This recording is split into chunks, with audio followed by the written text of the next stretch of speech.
नमस्कार दोस्तों, मैं शरद गंगवार स्वागत करता हूं आपका हमारे यूट्यूब चैनल झुमका पॉइंट में।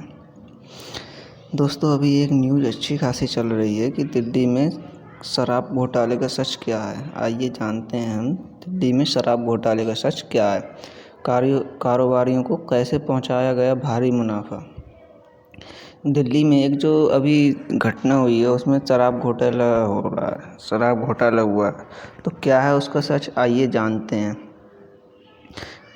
कि कारोबारियों को कैसे मुनाफा पहुंचाया गया। चलिए स्टार्ट करते हैं। दिल्ली में शराब घोटाले का मामला ठंडा होने का नाम ही नहीं ले रहा है। डिप्टी सीएम मनीष सिसोदिया, यानी कि जो दिल्ली के डिप्टी सीएम है वो कौन है? मनीष सिसोदिया। ये ध्यान रखना आप लोग, समेत कई अफसर सीबीआई के रडार पर हैं।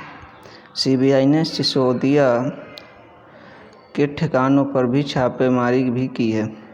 हालांकि आम आदमी पार्टी किसी भी तरह के भ्रष्टाचार से इनकार कर रही है कि जो आम आदमी पार्टी है वो किसी भी तरह के भ्रष्टाचार से इनकार कर रही है। वहीं भाजपा शराब माफिया को फ़ायदा पहुंचाने और राज्य सरकार के राजस्व को घाटा पहुंचाने का आरोप लगा रही है। मतलब जो भाजपा सरकार है वो कह रही है कि शराब माफिया को फ़ायदा पहुंचाया है इन लोगों ने और राज्य सरकार के राजस्व को घाटा किया है।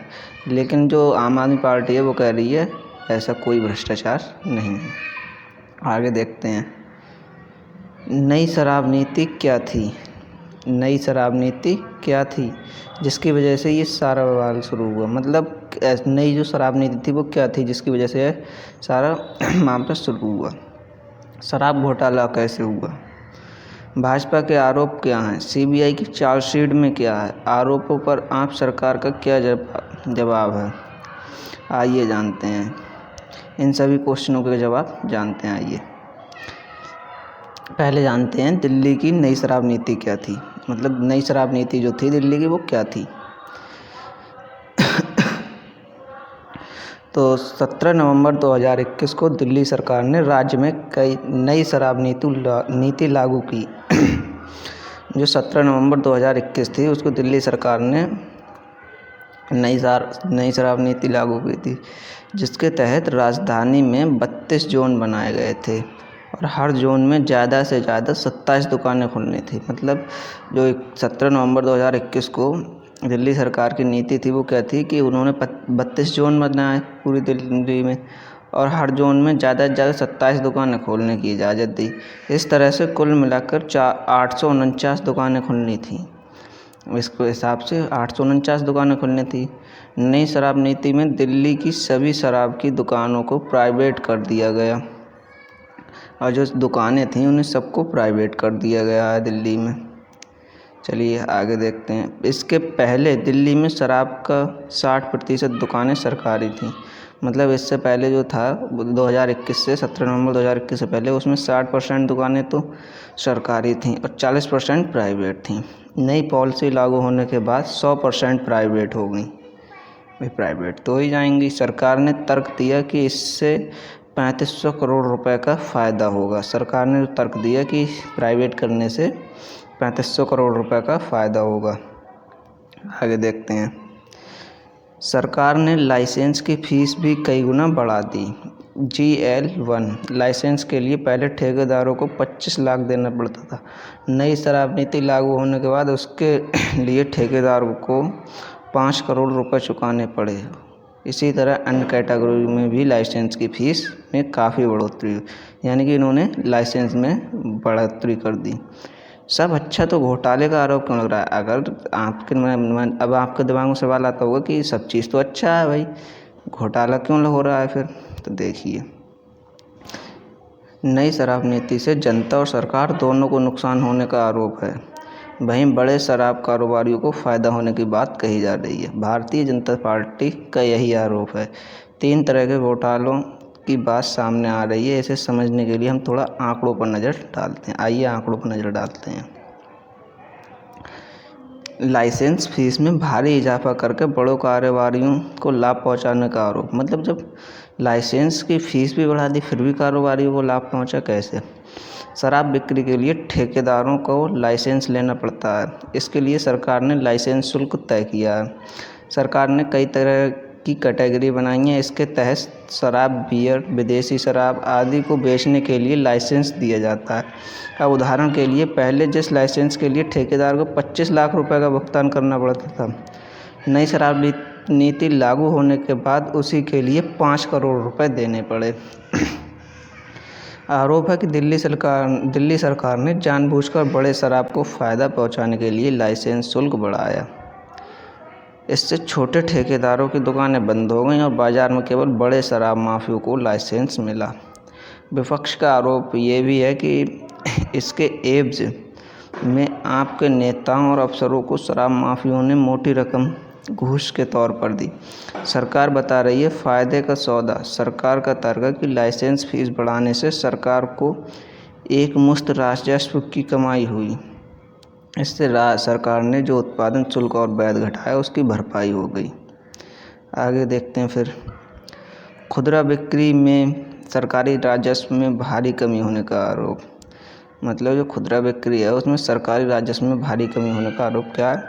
दूसरा आरोप शराब की बिक्री को लेकर। उदाहरण के लिए मान लीजिए पहले अगर 750 ml की एक शराब की बोतल 530 रुपये में मिलती थी, तब इस एक बोतल पर रिटेल कारोबारी को 33.35 रुपये का मुनाफा होता था। जो बेचने वाला था उसे, जो लाइसेंसधारी था उसे 33.35 रुपये का मुनाफा होता था, जबकि 223 रुपये 89 पैसे उत्पाद कर और 106 रुपये वैट के रूप में सरकार को मिलता था। 106 रुपये सरकार को मिलता था। मतलब एक बोतल पर सरकार को करीब 329.89 रुपये का फ़ायदा मिलता था। अब नई शराब नीति से सरकार के ऐसे मुनाफे में खेल होने का दावा है। अब दावा यह है कि नई शराब नीति में वही 750 ml वाली शराब की बोतल का दाम 530 रुपये से बढ़ा के 560 रुपये हो गई। इसके अलावा रिटेल कारोबारी का मुनाफा 33.35 रुपये से बढ़कर सीधे 363 रुपये 27 पैसे हो गया। अब बताइए, पहले जो था वो 33.35 रुपये था, लेकिन अब बढ़कर सीधे 363 रुपये हो गया। मतलब रिटेल कारोबारियों को फ़ायदा 10 गुना से भी ज़्यादा बढ़ गया। वहीं सरकार को मिलने वाला 329 रुपये का फ़ायदा घटकर 3 रुपये 78 पैसे रह गया। अब बताइए, इसमें 1.88 रुपये उत्पाद शुल्क और 1.90 रुपये वैट शुल्क कितना कम हो गया। इन 7 खामियों ने भी दिल्ली सरकार की मंशा पर सवाल उठाया।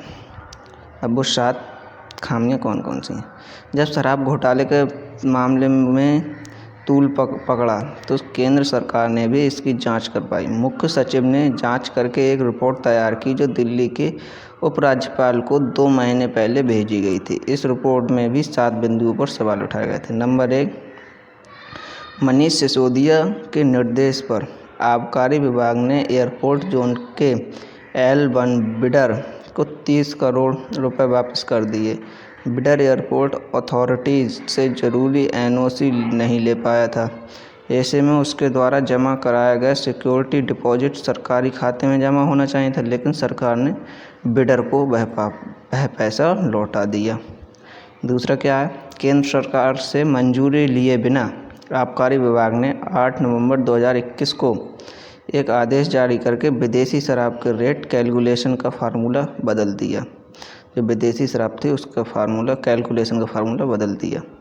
बियर के प्रत्येक केस पर लगने वाली 50 रुपये की इम्पोर्ट पास फीस को हटाकर लाइसेंस धारकों को अनुचित लाभ पहुंचाया गया। इसके चलते सरकारी खजाने को भारी नुकसान हुआ। नंबर 3 क्या है? टेंडर दस्तावेज़ों के प्रावधानों को हल्का करके L7Z रिटेल और लाइसेंसियों को वित्तीय फ़ायदा पहुंचाया गया। वह भी तब जब लाइसेंस फ्री ब्याज और पेनल्टी न चुकाने पर लाइसेंस धारकों पर कार्रवाई होनी थी। अगला देखते हैं। अगला चौथा पॉइंट क्या है? सरकार ने दिल्ली के अन्य व्यवसायियों के हितों को दरकिनार करते हुए केवल शराब कारोबारियों को फ़ायदा पहुंचाने के लिए कोरोना काल में हुए नुकसान की भरपाई के नाम पर उनकी 144.36 करोड़ रुपए की लाइसेंस फीस माफ़ कर दी। अब बताइए, कारोबारी थे, उनकी बिक्री नहीं हुई कोरोना काल में, तो उन्होंने उनकी 144.36 करोड़ रुपए की लाइसेंस फ़ी माफ़ कर दी।